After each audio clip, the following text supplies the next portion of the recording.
bees out there. How are you doing? Y'all hanging in there? It's yeah, what can I say? It's a time in our lives, isn't it?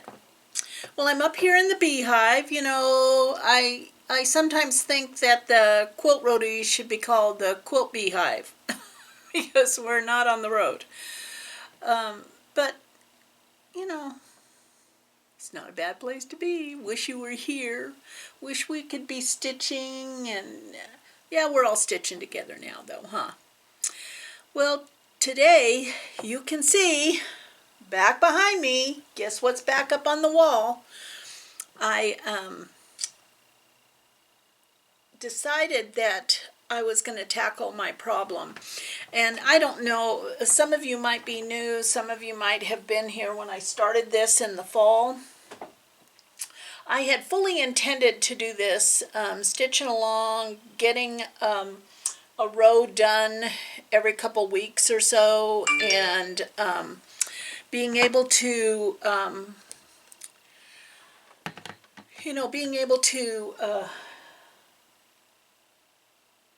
kind of make my way through all the problems that might come up and share that with you. I don't really do tutorials because there are so many people out there that are adept at that. What I am here is to be your reality quilter. It's a reality quilt show. So all the bumps, the craziness, the all over the place, that's what I am. I am more like a starter, enabler, and then sometimes surprising even myself, I finish stuff. And this quarantine has definitely allowed me a little more grace in finishing some things. I finished the t-shirt quilt top, and I walked it down and left it on the front porch of my long arm friend that lives around the corner from me, because he does only computerized pre-programmed patterns, and I think that would work just fine with a t-shirt quilt. There are some quilts, yes, I do quilt myself, and it's like in this kind of category. If it's a functional quilt, like it's going to get used and abused and washed and laundered and all of that stuff, I want an all-over pattern that's going to hold up to that, and so I'll send it to a long-arm quilter that does the computerized program because it's quick, it gives good coverage for laundering. If I've worked really hard on a quilt, like there's a lot of hand stitching in it, or applique, because if you've been with me for any length of time, I pretty much do it all. Not necessarily successfully, but I do love it all. And so I do needle turn applique, I do wool applique, I do some hexies, yeah, just pretty much all of it. But if I'm working really hard and it's taking me a long time to get a quilt done, then I tend to send that to a long arm person that does custom work. Because I know that I don't have the skill level nor the passion for learning that level of skill, and I want it to be beautiful. And so I'll show you, if you don't mind a little bit of dizzy, I'll show you what I mean, okay? So come along with me.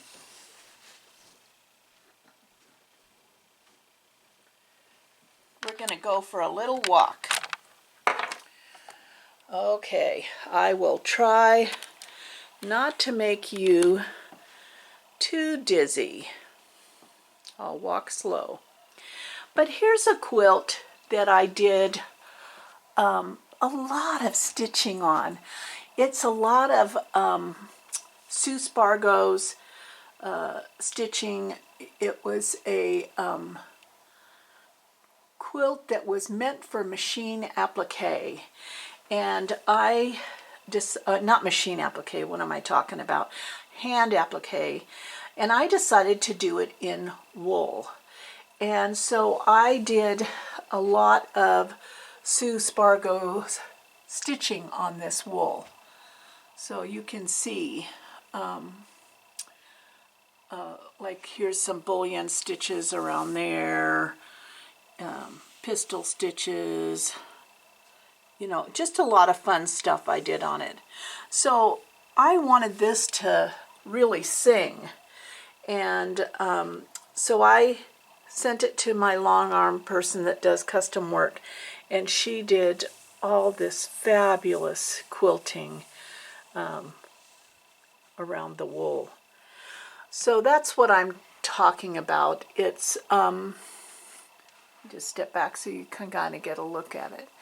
This was hanging in the Sisters Outdoor Quilt Show. It was in a special exhibit of quilts that had to be 40 by 40, and so because it was the 40th anniversary, I believe. And so my Berries group here in Sisters, we did our own little group show in the Sisters Quilt Show. So I'm going to just slowly turn you around and move you back and hopefully not make you too dizzy. You can, oh, maybe I'll give you a little peek out the window. See if you can see the mountains over there. They're right there. And yeah, it's a beautiful day. It's a beautiful day in the neighborhood. So now I'm going to bring you back around and we will get back to the sewing table. And I'll tell you a little bit more, okay, about my quilting.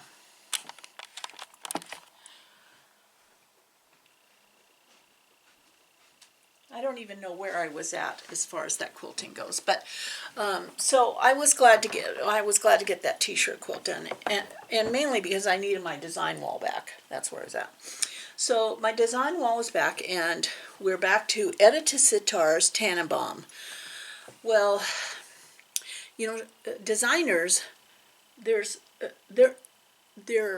artists, not necessarily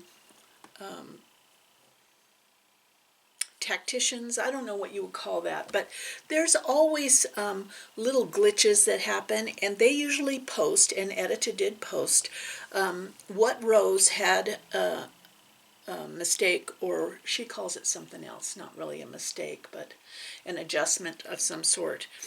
And I thought I had been paying attention to that. I know I've been warning everybody else, make sure you go on her site to see which rows you have to adjust. But for some reason, it looks like there's a mistake in that last row. And it did say to cut it the certain size, and I thought I had cut it that certain size. So I do now know that I have to make some kind of adjustment to that row, which is such a bummer. And I did learn about myself that not having a design wall for this kind of quilt was a problem for me. And when I was in Arizona, the thought of taking up and down my design wall, because the space is so small we're in, taking up and down my design wall and taking my machine out and down, I just lost all desire to work on that quilt. So I brought it back home, and I loved this quilt. I mean, I loved it from the moment I saw it.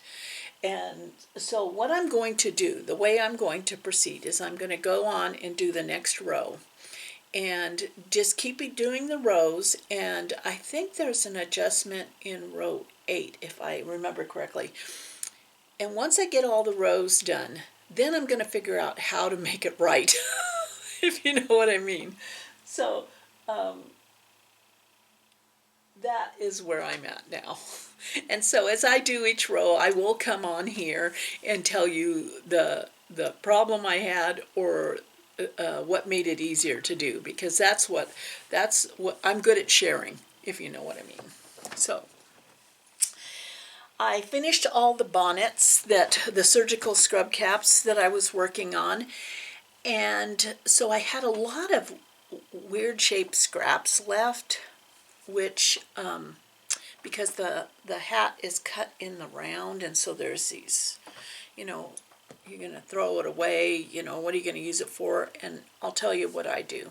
Whenever I'm cutting out a quilt and I end up with scraps that are smaller than a fat quarter, you know, like you could fold a fat quarter up, but they're like odd shaped scraps, I can't throw those away, but I don't want to have piles of irregular shaped scraps. So at the time I finish a project, I cut up the scraps. And so that's what I did. I cut it up into 5-inch squares. So these are all the leftover scraps from the surgical caps I made. 5-inch squares, and then I cut 3-inch squares. And I end up with a big pile of these, usually by the time a year or so goes past. And then I have an awesome scrap quilt to make. So that's just a little thing that I do that you might be interested in doing, or maybe you just want to throw away your scraps. But now that we've been under quarantine and it's a little harder to get things, it's like you become a hoarder. So I did watch or listen to I think I read it, article on how our behaviors change and how our parents' behavior changed with their experiences in war and depression. And we've not had anything really that has altered our behavior. I do know that when I was in college, we had the fuel embargoes, and I could easily wait in line at a gas station for 2 hours to get my tank filled. And because of that experience, I don't like to let my tank get low. So my behavior changed from that one event. So I know that my behaviors are definitely going to change with this, because this is historic. There's nothing been like it. And my first thoughts are, like yesterday when I was cutting everything up, do I have extra rotary blades? Where's that sharpener? How am I gonna, maybe I should keep a couple extra ahead. You know, it was that kind of thing. Or sewing machine needles. You know, it just makes you like think, oh, there's things that you have to do. Yeah. I hope you guys are enjoying your stitchy time and not letting your mind get too overwhelmed. I really can't. I'm on pins and needles, wondering about our quilt show. But I don't know, and I'm just so grateful that I am not on the board that has to make that decision.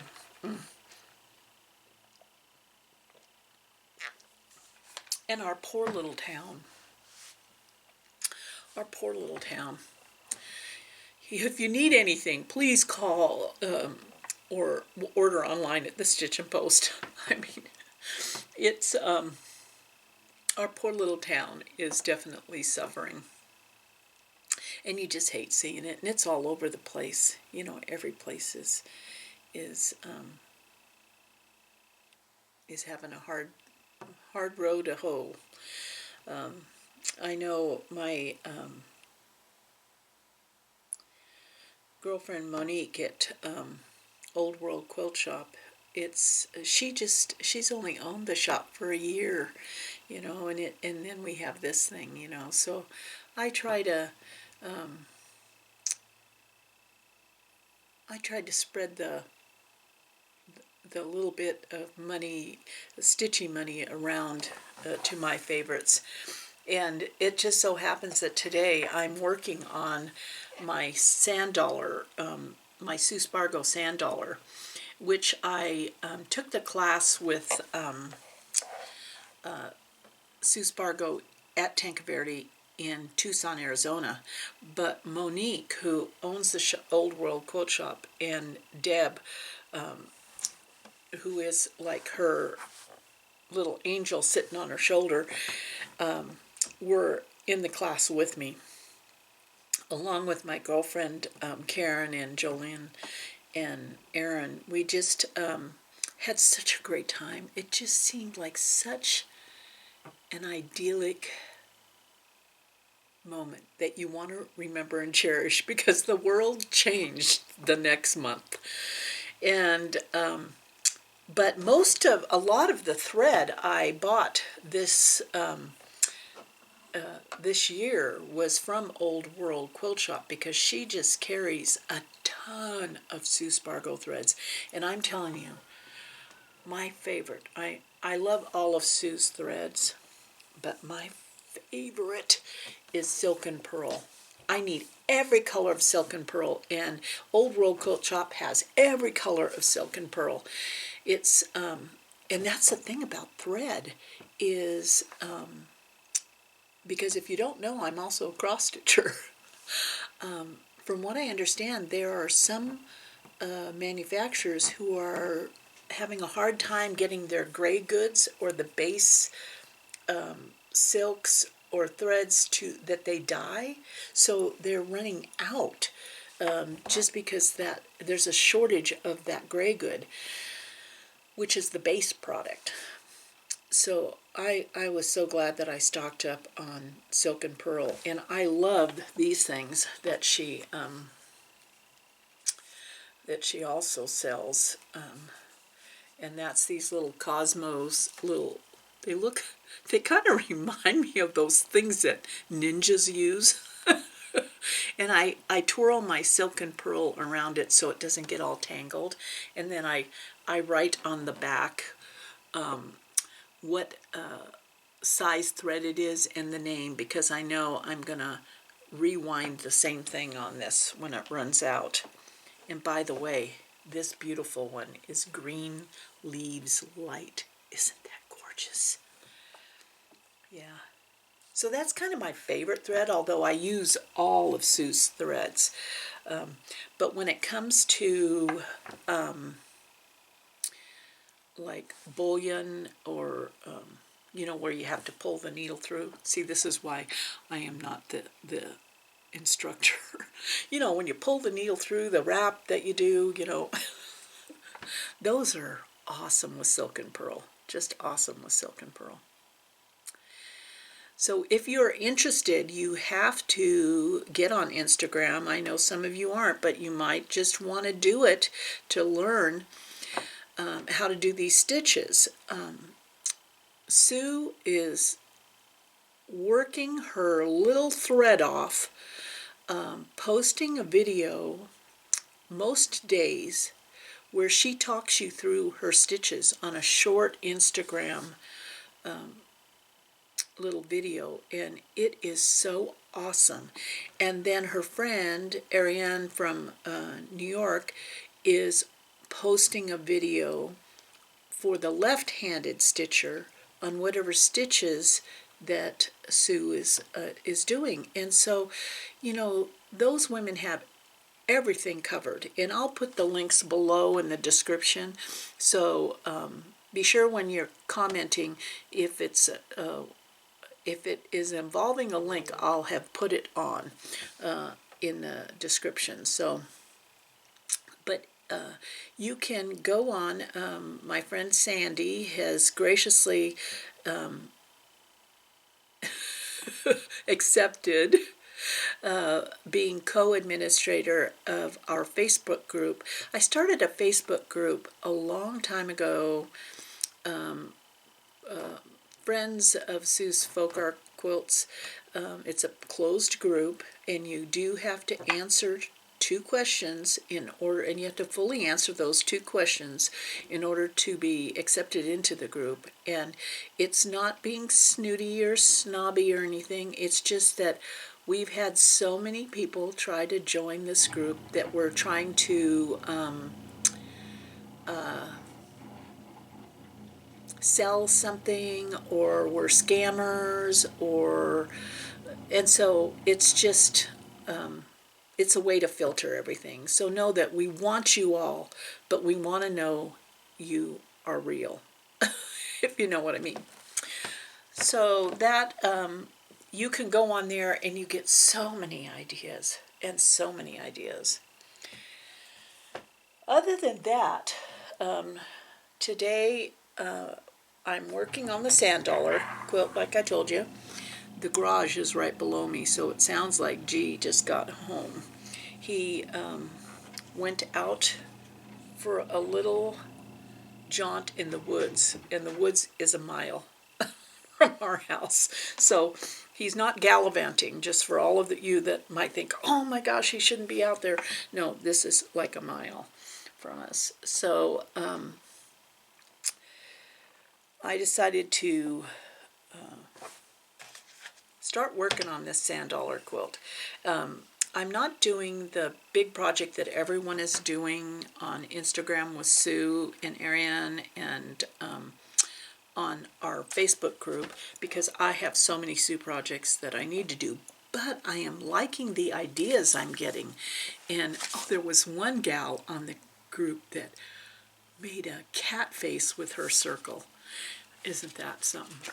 And I'm using this book today. And I know Monique, I think, has these books, all of Sue's books.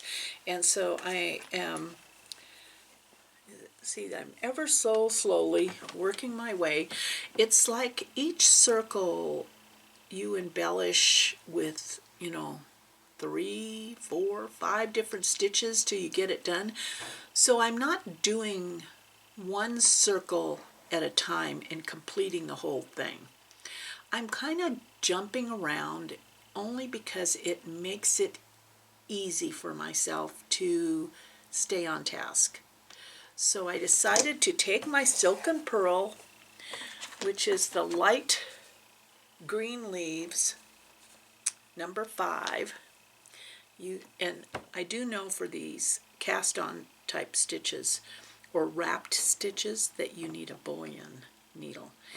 And if you hate wrapped stitches because they're so hard to do, you're using the wrong needle.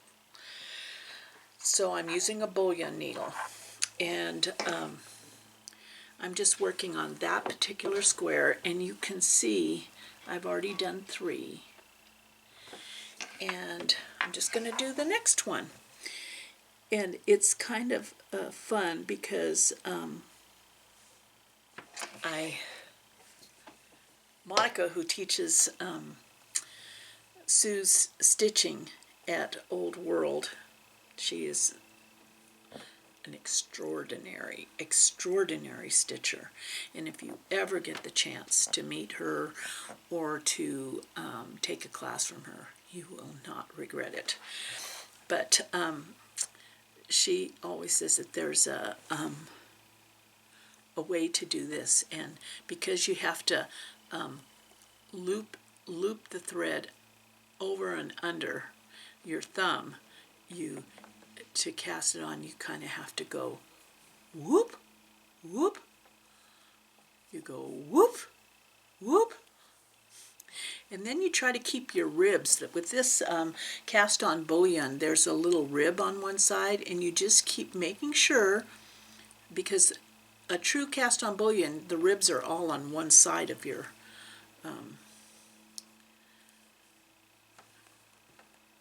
so you're going to have to pull it over one way.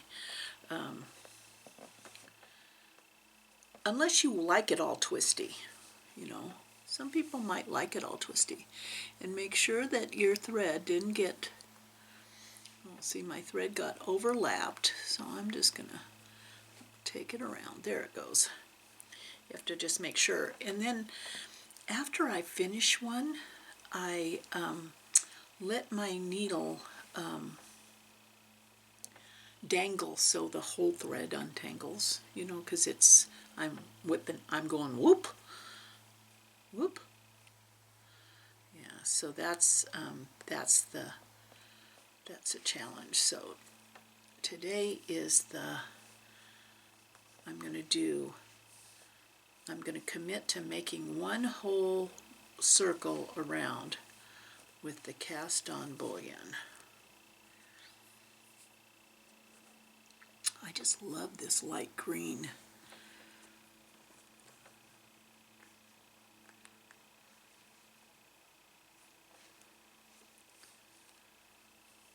Yeah, so I hope you'll join us on the Sue Spargo group, but know that Sandy is really, she's really working hard, making sure that the people that want to join have answered those 2 questions, because it's too hard to figure out who the weirdos are. It's too hard to figure out who the weirdos are. Yeah. So I know I'm going to do this today. Do one whole circle around and maybe make a decision. Oh, did you see this? I have to show this off. I put a dime inside of that. There's a dime. I wove it just like in Crazy Quilting. I just have so much fun stuff. The choices are overwhelming in here, and I'm definitely not bored. I feel sometimes caged, but I'm not bored. Is that weird? It's like I'm gonna put a link down below, and I've been telling everybody who I've talked to remotely, to listen to this podcast on PBS on isolation. So I'm going to put that link below, because it really, even when you're an introvert, it's the difference between you making the choice to be an introvert or someone saying you need to stay home. Yeah, it wasn't your choice. So it feels a little different, you know. And that's challenging. That is challenging.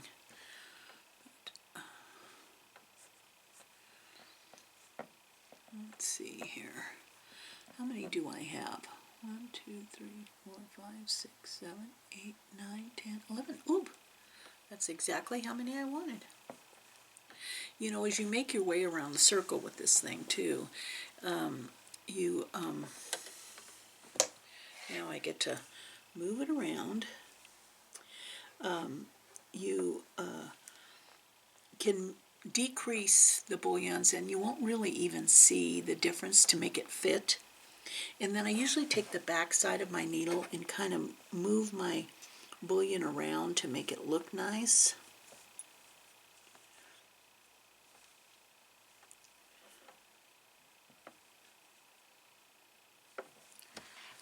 Then I'm going to go through the back and come up the front. I love using variegated silk and pearl. I love the way it looks.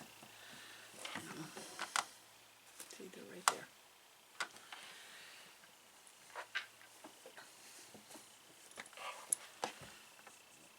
Yeah, that is pretty. I got twisted, but it looks okay. See how my needle and thread is all? And so I just dangle it and let it unspin itself. Oh, that's so pretty. So pretty. Okay, well, I'm going to let you go. I'm going to keep working on my